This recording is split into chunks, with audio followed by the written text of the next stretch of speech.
어떤 사람이 전기가 들어오지 않는 곳에서 밤에 성경을 너무나 읽고 싶었습니다.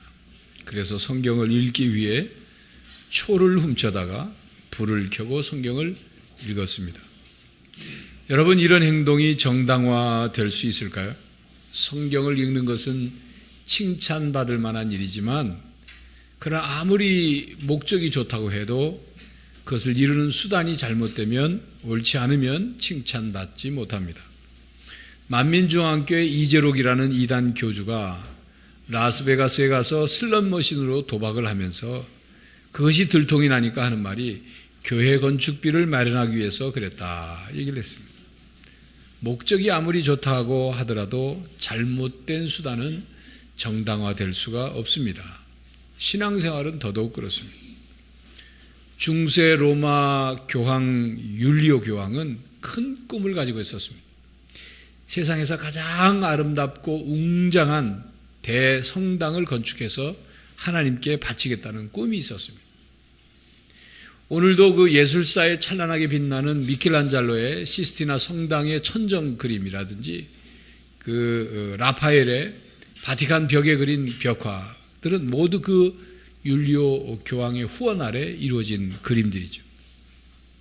그는 1506년 로마의 베드로 대성당을 건축하기로 하고 시작을 했습니다. 그런데 워낙 방대하고 큰 건축이었기 때문에 율리오 교황은 건축이 진행되는 것만 보다가 약 한 해수로 8년 정도 지어지는 모습을 보다가 그냥 세상을 떠났습니다. 그 뒤를 이어서 레오 10세 교황이 뒤를 이었습니다. 씀씀이가 해뻤던 그는 늘어나는 베드로 성당 건축비를 감당하기가 어려웠습니다.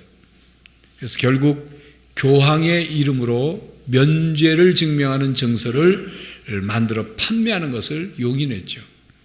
이것이 바로 면죄부를 팔아서 성당 건축비를 마련하는 일이 되었습니다.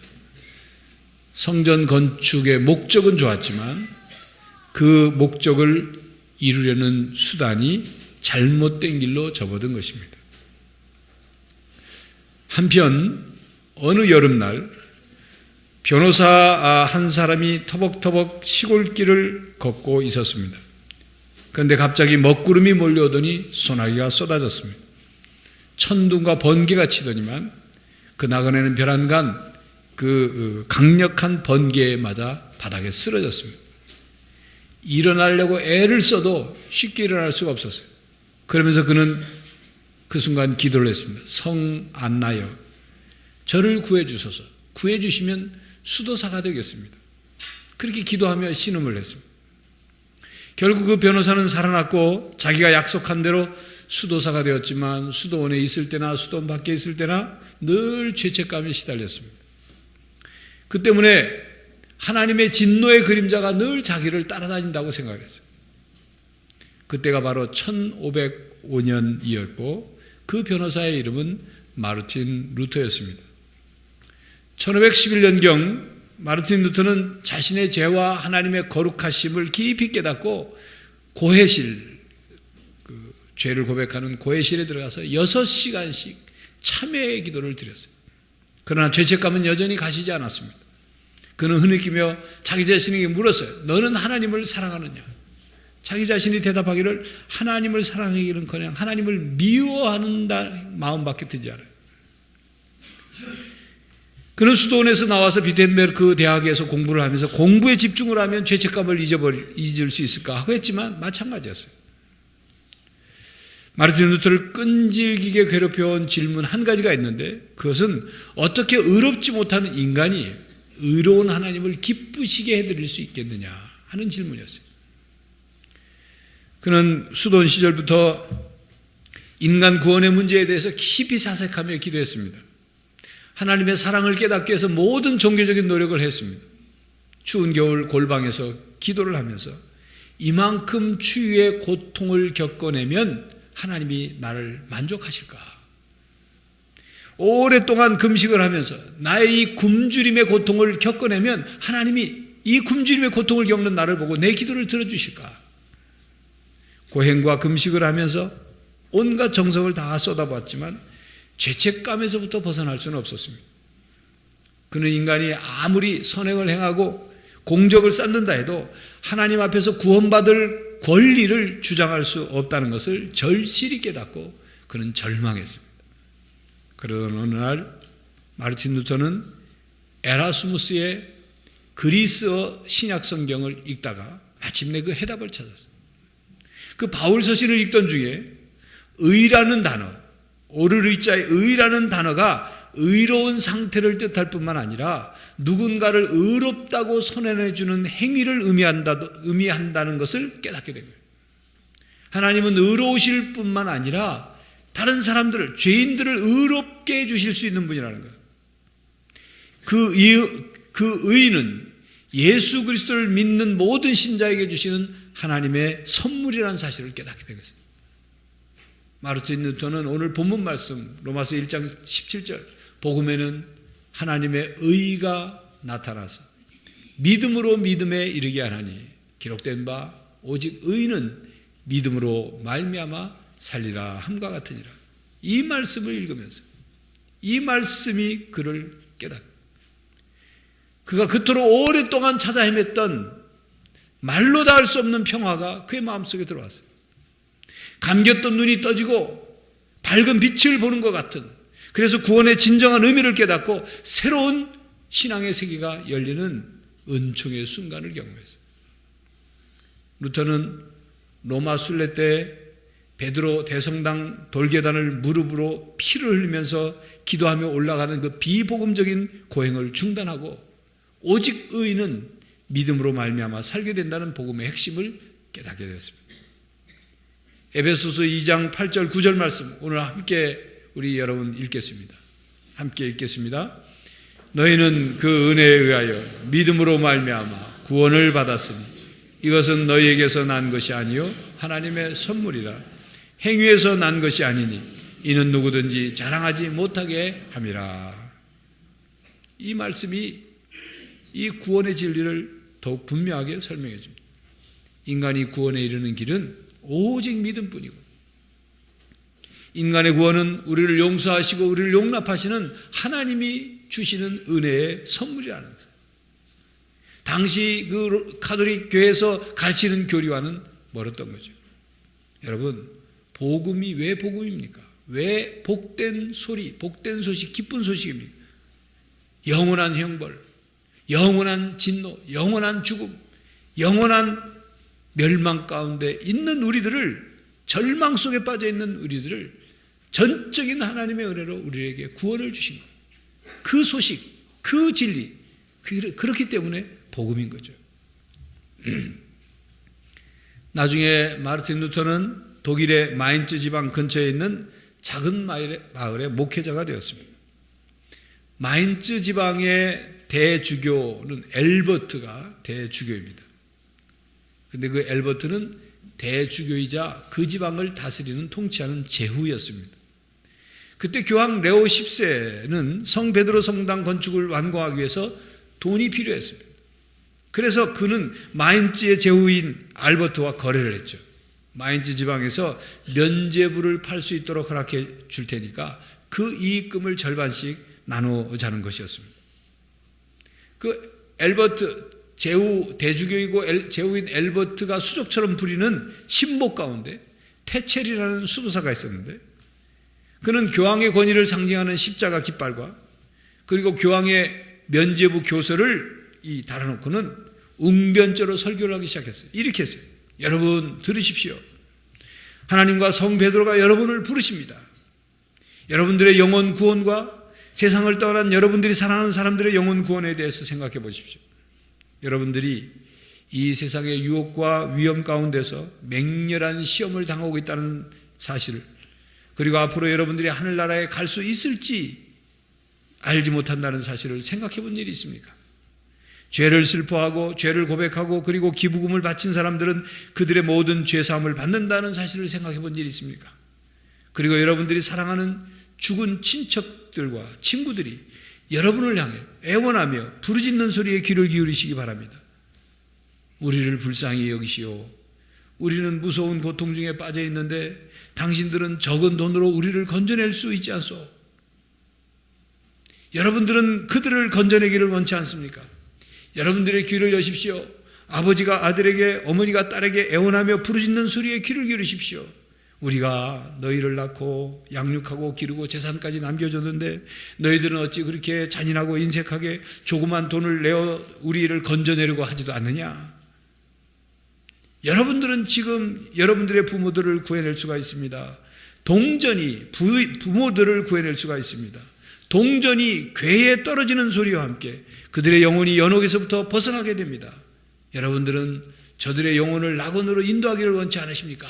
이러면서 면죄부 판매에 열을 올렸습니다. 마르틴 루터는 이 테첼이 교회의 권세를 남용하는데 경로했어요. 루터는 그 면죄부를 파는 자들과 담판을 지어야겠다고 생각한 거예요. 그들과 논쟁을 벌일 95가지 조항의 반박문을 써서 비텐베르크 성문 앞에 붙였습니다. 이 테첼의 가르침에 의의를 제기한 거죠. 그런데 이 작은 소망이 전 세계를 뒤흔들어 놓는 종교개혁의 불길이 되었습니다. 당시 로마 가톨릭 교회는 선행과 면죄부로 구원을 얻을 수 있다고 가르쳤고 많은 사람들이 그렇게 믿었어요. 면죄부의 가격은 신분에 따라 달랐습니다. 왕이나 왕후, 대감독은 금화가 25플로린, 금화 25개, 수도원장, 고위성직자, 고위귀족들은 금화가 20개, 하위성직자와 하위귀족들은 금화가 6개, 평민들은 금화 1개를 지불하고 면죄부를 샀어요. 그러니까 죄 용서받는 것도 등급이 있었던 거예요. 이런 어처구니 없는 일이 자행되고 있었어요. 구원의 진리에 대해 새로운 깨달음을 얻은 루터의 눈에는 면죄부를 판매하는 행위는 도저히 용납할 수 없는 일이었어요. 어떻게 영혼의 구원을 위해 교황의 이름으로 면죄부를 만들어 돈을 주고 사고 팔 수 있는가? 성도들의 믿음과 하나님의 전적인 은혜로 주어지는 구원이 어떻게 매매의 대상으로 전락할 수 있느냐 하는 거죠. 마르틴 루터는 이것은 성경의 진리에 전혀 어긋나는 것이고 하나님의 진노의 대상이 될 수밖에 없다고 확신했습니다. 여러분, 교황은 죄를 용서할 권세가 없습니다. 오직 하나님만이 죄를 용서하실 수 있어요. 면죄부를 통한 구원의 확신은 무익한 거예요. 면죄부로는 구원을 이룰 수가 없습니다. 제도와 전통을 성경의 권위보다 더 위에 놓고 있는 로마 가톨릭 교회 지도자들이 지독하게 부패했기 때문에 종교개혁은 불가피했던 거예요. 루터로부터 시작된 종교개혁 운동은 라틴어로 솔라 그라티아, 솔라 피데, 솔라 스크립투라라는 외침을 외치면서 종교개혁의 불길이 퍼져나갔어요. 오직 은혜, 오직 믿음, 오직 성경. 이 종교개혁의 핵심을 외치면서 그것을 지키려고 했던 거예요. 한번 따라하겠습니다. 오직 은혜, 오직 믿음, 오직 성경. 우리가 의로워져야 구원을 받게 되는데 우리를 의롭다고 일컫는 것, 그것을 한자어로는 칭의라고 하는데요. 칭의, 의롭다고 일컫는. 이 칭의는 오직 믿음을 통해 오직 은혜에 의해서만 얻어지는 것이고 성경만이 교회의 유일한 권위가 되어야 한다는 프로테스탄트 신앙을 요약하는 말이 바로 오직 은혜, 오직 믿음, 오직 성령입니다. 루터의 신학 용어 중에 변기 위에서라는 명제가 있어요. 루터는 이 말을 친구들과 함께 식탁에서 변기 얘기를 하면서 그 얘기를 했다고 해요. 이 변기 위에서라는 신학의 의미는 인간은 화장실 변기 위에서 가장 겸손해지고 가장 숨김이 없고 가장 부끄러움을 자각하고 가장 자신이 노출되며 가장 자발적이고 가장 순수하다는 것을 얘기합니다. 루터는 이것을 일컬어서 거지가 되는 상태라 그렇게 표현했습니다. 이 변기 위에서 신앙 명제는 좀 표현이 그렇습니다만 여러분, 거지는 누구에게로부터 받지 않으면 살 수가 없어요. 누구에게로부터 은혜를 받지 않으면 거지는 생존할 수가 없는 거예요. 바로 이 거지위에서 변기위에서라는 신학은 바로 인간이 하나님 앞에서 하나님의 은혜가 아니면 그저 부끄럽고 초라하고 별 볼일 없는 존재라는 사실을 인정하고 오직 믿음을 통해서 구원의 길을 걸어가고 은혜의 자리에 들어갈 수 있다는 것을 말해주고 있는 거죠. 교회 여러분, 거룩한 거지가 되시기 바랍니다. 밥 한 덩어리 얻어먹는 그런 거지가 아니라 하늘의 신령한 은혜를 구걸하는 그런 거지가, 거룩한 거지가 됩시다. 하나님의 은혜가 아니면 온전히 생각할 수도 없고, 하나님의 은혜가 아니면 바르게 분별할 수도 없고, 하나님의 은혜가 아니면 거룩하게도 살 수 없는 존재가 바로 우리라는 사실을 인정하고, 하나님의 은혜 말고는 내가 이 세상에서 아무것도 자랑할 것이 없다 하는 겸손한 자세로 살아가는 삶이 될 수 있기를 바랍니다. 오직 은혜, 오직 믿음, 오직 성경을 붙잡고 살아가는 성도들이 되시기를 간절히 바랍니다. 마르틴 루터가 결혼을 하게 된 그 에피소드를 보면 참 재미있습니다. 시토파 수녀들이 마르틴 루터의 사상에 감동을 받고 받아들여서 수녀를 그만두고 수녀원을 떠나고자 했습니다. 당시에 수녀들이 한번 수녀원에 들어오면 수녀원 바깥으로 데리고 나가는 것이 중죄에 해당됐기 때문에 마르틴 루터의 친구가 청어 있죠. 청어를 담는 큰 통에다가 수녀를 담아가지고 마차에 싣고 몰래 수녀원에서 한 명씩 빼냈습니다. 그래서 12명의 수녀들이 나왔는데 그 12명의 수녀 가운데 8명은 결혼을 했고 3명은 고향으로 돌아갔어요. 근데 한 명이 남죠. 이 단 한 명 남은 수녀는 붉은 머리에 아주 공격적인 성격을 가진 26살 처녀 캐서린이라는 처녀만 남았어요. 그런데 1525년 마르틴 루터가 나이가 42살 때 이 캐서린이 루터에게 청혼을 합니다. 결혼하고 싶다. 그때 루터는 결혼에 관심이 없었어요. 그냥 농담한다고 생각했어요. 그런데 결국 루터는 캐서린과 결혼을 했습니다. 그 루터가 결혼을 결심하게 된 3가지 이유는, 첫 번째는 그녀와 결혼을 함으로써 자신의 아버지를 기쁘게 해드릴 수 있다는 그 이유였고, 두 번째는 교황을 약올릴 수 있기 때문이다 했고, 세 번째는 후사를 볼 수 있다는 이 3가지 이유 때문에 결혼한 거예요. 또 다른 내려져오는 말에 의하면 이 루터가 이 캐서린 혼자 남은 이 수녀가 오갈 데가 집에도 가지 않고 고향으로도 가지 않고 결혼도 하지 않고 혼자 남은 이 수녀가 이 루터에게 청혼한 것에 대해서 불쌍해가지고 거절을 못해가지고 결혼했다는 얘기가 있습니다. 그러나 그렇게 결혼했지만 루터는 프랑스를 다 준다고 해도 캐서린과 바꾸지 않을 것이다. 하나님께서 그녀를 나에게 주셨고 다른 여자들은 훨씬 더 결점이 많기 때문이다. 그렇게 얘기했습니다. 루터는 참으로 동정적이었고 사랑이 깊었고 겸손했고 특별한 재능이 많았던 그런 인물이었습니다. 루터가 작사하고 번역하고 편역한 찬송가 가사만 하더라도 37편이나 있어요. 그러면서도 루터는 약점이 많은 사람이었습니다. 우리는 마르틴 루터가 종교개혁을 한 인물이기 때문에 굉장히 성격이 강하고 또 직선적이고 고집세고 뭔가 외향적이고 이런 인물로 추측하지만 실제로 루터의 마음은 굉장히 유약하고 온유하고 부드러웠습니다. 우울증도 앓았던 분이에요. 그렇다면 그가 어떻게 95가지 조항의 반박문을 쓰고 보름수 회의에서 자신의 주장을 계속 펼치면서 끝까지 자기의 신앙의 그 깨달음을 굽히지 않을 수 있었을까요? 그를 그렇게 만들었던 것은 그의 성격이나 그의 고집이나 그의 어떤 성향이 아니었습니다. 하나님 말씀이었어요. 그는 95개 조항 첫 항에서 다음과 같이 아주 단순하게 하나님에 대한 핵심 관심을 표현하고 있습니다. 우리 주님이며 주인 되신 그리스도께서 회개하라고 말씀하셨을 때 그것은 신자의 모든 삶이 회개하는 삶이 되어야 하는 것이다. 한마디로 하나님이 회개하라고 말씀하시면 그 말씀을 거절하지 못해서 회개해야 한다 그 말이에요.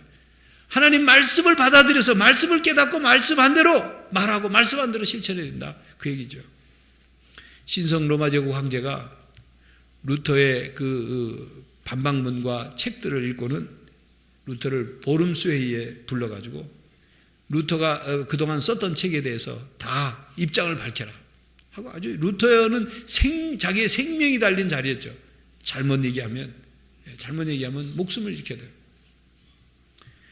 그런데 루터는 보름수 회의에서 황제와 주교의 계속되는 강요와 요청에 땀에 젖은 얼굴로 이렇게 대답했습니다. 내 양심은 하나님 말씀에 포로가 되었고 나는 아무것도 철회할 수 없을 뿐만 아니라 결단코 아무것도 철회하지 않을 것이요. 왜냐하면 양심에 반하는 행동을 하는 것은 옳지 않을 뿐만 아니라 안전하지도 않기 때문이요. 그러면서 오 주여 나를 도우소서. 얼마나 마음이 긴장하고 떨렸습니다.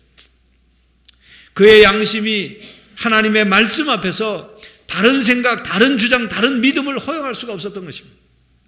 루터의 양심은 하나님의 말씀으로 사로잡혔어요. 이것이 그의 오직 은혜, 오직 믿음, 오직 성경, 그 중에 오직 성경에 해당하는 말씀 중심의 삶을 실천하고 있는 것이었습니다. 루터가 캐서린의 청혼을 거절하지 못해서 그 결혼을 수락한 것처럼 하나님의 말씀이 자기에게 전해졌을 때 그 말씀을 거절할 수 없고 하나님 말씀을 지킬 수밖에 없는 그런 마음 때문에 종교개혁까지 단행하게 된 것입니다. 루터가 종교개혁을 시작했다면 장로교 신학의 대표적인 대표하는 존 칼빈은 종교개혁을 조직적으로 시행한 사람이었습니다. 칼빈은 하나님께서 은혜를 베푸셔서 하나님이 우리에게 자신을 계시하여 주셨고 그 계시하시는 하나님 앞에 두려운 마음으로 하나님을 알아가는 것이 중요하다 그렇게 했어요. 자연을 통해서 하나님을 알아가고 성경 말씀을 통해서 하나님을 알아가고 예수 그리스도를 통해서 하나님을 알아가고 하나님이 무엇을 원하시는지 하나님은 어떤 분이신지 하나님이 우리에게 우리가 어떻게 살기를 원하시는지를 알아가고 깨닫고 믿는 것 이것이 중요하다고 가르쳤어요. 로마 가톨릭 교회는 성경보다 교회의 권위를 더 위에 놓고 전통을 더 중시했습니다. 종교개혁자들이 원했던 것은 다른 게 아닙니다. 단지 한 가지 말씀에 순종하는 것. 그래서 종교개혁이 이루어지면서 그 전에는 사제들만 라틴어로 된 성경을 읽고 강론을 했는데 이제는 평신도들도 성경을 읽을 수 있도록 성경 번역과 출판이 이제 왕성하게 이루어졌습니다. 루터도 로마 교황청의 위협을 받을 때 은둔 생활을 하고 있었는데 그때 성경을 독일어 현대어 성경을 루터가 번역을 그래서 성경 복음의 효시가 되었습니다. 여러분 오늘 우리가 읽을 수 있는 성경 말씀을 소중히 여겨야 합니다. 그 이유는 성경 말씀이 하나님 말씀이기 때문이고 또 성경 말씀을 사제들만 읽는 것이 아니라 모든 믿는 자들이 읽을 수 있도록 생명을 걸고 종교개혁한 분들이 계시기 때문입니다. 그리고 그 성경 말씀을 이 땅에 전하기 위해서 생명과 젊음과 인생의 모든 것을 바친 분들이 있기 때문입니다. 우리나라의 대동강변에 제너럴 샤머노를 타고 온 그래서 성경책 몇 권을 그 대동강변에서 내리자마자 던져놓고는 칼에 맞아 죽은 토마스 목사님과 같은 분들이 계시기 때문에 그 성경 말씀이 우리에게 전해져서 오늘 우리가 이런 신앙생활을 할 수 있게 됩니다. 끊임없이 하나님의 말씀의 뜻을 바로 알 수 있도록 번역하고 연구하는 분들이 있기 때문에 성경 말씀을 하나님의 말씀으로 믿고 받아들일 수 있도록 우리에게 신앙을 전해주신 분들이 있기 때문에 우리의 신앙을 양육해 주신 분들이 있기 때문에 그리고 오늘도 성경 말씀을 읽을 때 들을 때 묵상할 때 우리 안에 빛을 비춰주시고 그리고 그 말씀 앞에 감동과 결단을 하도록 촉구하는 성령 하나님이 우리 속에 역사하시기 때문에 우리는 성경 말씀을 소중히 여겨야 합니다. 내 발의 등이요 내 길에 빛이신 하나님 말씀이기 때문에 살았고 운동력 있고 능력 있는 말씀이기 때문에 생명처럼 귀히 여겨야 합니다. 우리에게 영원한 생명을 주시는 말씀이기 때문에 하나님 말씀을 사랑해야 합니다. 교회 여러분, 성경책 들고 다니는 것을 귀찮아하지 않기를 바랍니다. 성경책 들고 다니는 것을 부끄럽게 생각하지 않기를 바랍니다. 성경책을 소홀히 여기지 않기를 바랍니다. 오직 성경, 성경 중심, 말씀 중심의 신앙이 아니면 우리의 신앙은 변질될 수밖에 없습니다. 철로를 이탈하는 기차처럼 진리에서 벗어난 행위, 복음에서 벗어난 신앙, 그리고 하나님의 뜻을 무시하는 일들이 벌어지게 될 것입니다. 그리스도인들은 이 세상의 모든 다른 어떤 권위보다 그 위에 성경 말씀을 놓고 성경 말씀에 복종해야 됩니다. 그리고 성경 말씀 안에서 하나님을 알고 하나님의 은혜를 깨닫고 구원의 진리를 깨닫고 믿으면서 말씀 따라 살아가야 합니다. 종교개혁가 존 칼빈은 코람데오를 삶의 모토로 삼았습니다. 코람데오라는 말은 하나님 앞에서라는 뜻이에요. 그리스도인의 삶의 자세를 일깨우는 말이죠. 오직 은혜, 오직 믿음, 오직 성경, 이 정신이 바로 그리스도인의 구체적인 삶 속에서 내가 하나님 앞에 하나님의 은혜만을 구하고 하나님을 믿고 하나님의 말씀 앞에 순종하는 자, 이걸 하나님 앞에라는 코람데오라는 말로 요약을 한 거죠. 바로 항상 하나님 앞에서 하나님이 내 앞에 계시다는 생각을 하고 하나님 앞에 살아가는 신앙 자세, 코람데오 신앙입니다. 하나님 앞에서 우리 스스로 내 죄를 해결할 수 없고 온전한 의를 이룰 수 없는 자신에게 철저히 절망하고, 그래서 하나님 앞에서 나의 모든 고집이 산산이 부서지는 고통을 겪음으로써 예수 그리스도와 연합해서 십자가에서 나는 죽고, 그리고 그 절망의 낭떠러지 아래에 있는 우리에게 예수 그리스도의 십자가라는 밧줄을 내려주셔서 그것을 붙잡고 그 은혜로 새 생명을 얻게 되고 새 생명의 삶을 살게 해주신 것을 깨닫고 살아가는 삶이 신앙입니다. 그렇습니다.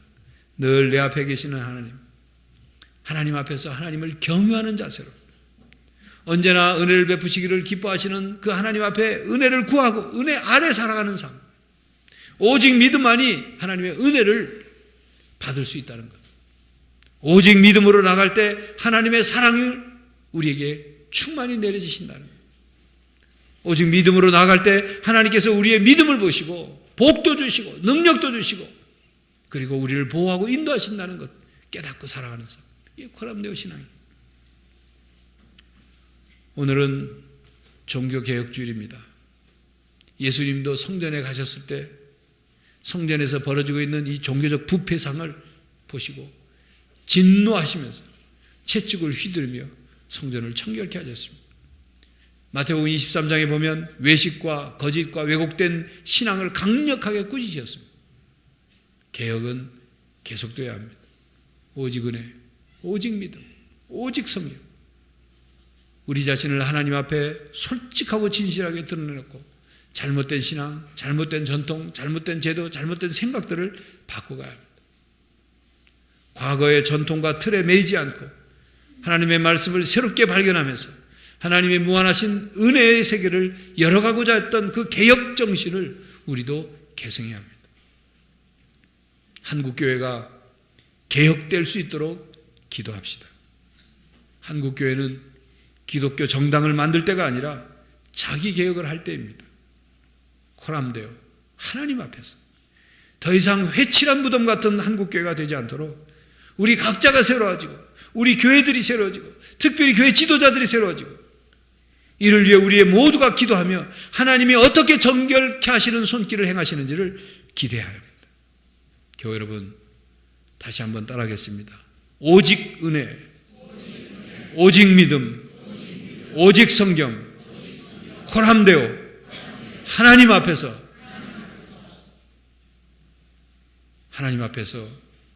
바른 믿음의 삶을 살아가는, 그리고 개혁 정신을 이어 끊임없이 변화되고 개혁하는 성도들이 되시기를 간절히 바랍니다. 기도하겠습니다. 하나님, 날마다 우리를 새롭게 하시고 오직 주의 은혜로, 오직 하나님을 믿는 믿음으로, 오직 말씀에 순종함으로 우리의 신앙, 우리의 삶이 바뀌어지고 개혁되게 하여 주시고 우리 교회가, 한국 교회가 새로워지게 하여 주시옵소서.